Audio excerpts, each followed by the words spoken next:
Good morning. Welcome to MktMetrics Morning. I'm Doug Gale. I'll be your host today.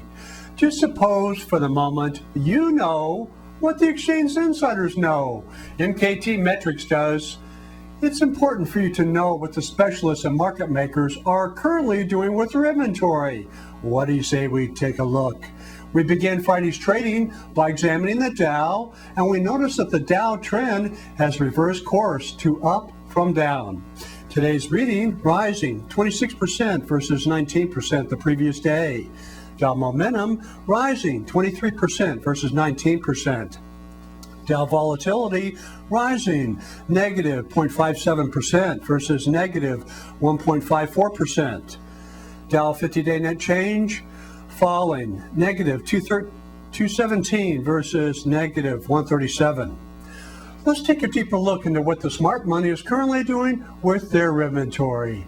As we look closely, we notice that the exchange insiders inventory is rising yet unchanged at 2%. Institutional money flow rising 25% versus 22%. Institutional demand rising 29.80% versus 28.93%.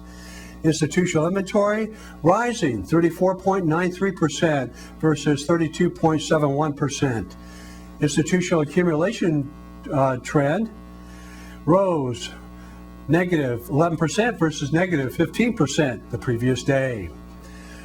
Now, Friday's trading highlights, as I view them, are as follows. Last Friday, the Dow Jones Industrial Average was up 368 points on a Fed rescue plan.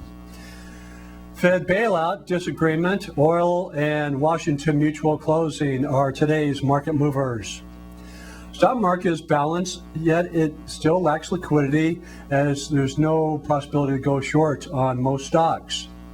Dow Jones Industrial Average 30-day ETF, DIA, moving average 8-day versus 21-day, 109.80 versus 112.45 the previous day is a negative 265, which is up from yesterday, negative 286. The old adage, sell on Rosh Hashanah, September 29th, and buy on Yom Kippur, October the 8th, is that time of year. Let's take a look at the outlook for both the Dow and the stock market as a whole. As we began Friday's trading, we noticed that the Dow outlook is falling 28% versus 31% the previous day. Stock market outlook bearish, rising 45.3% versus 41.2%.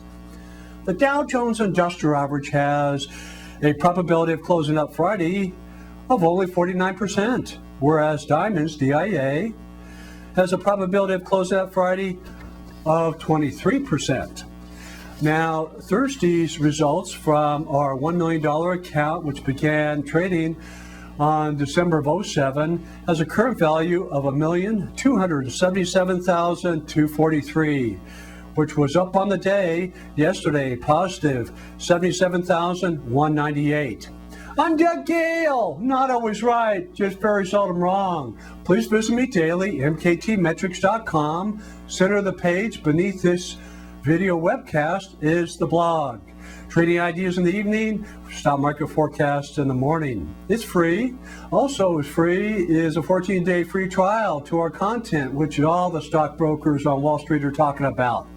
Well, we're approaching 9:30. You take care. Good luck and good trading today.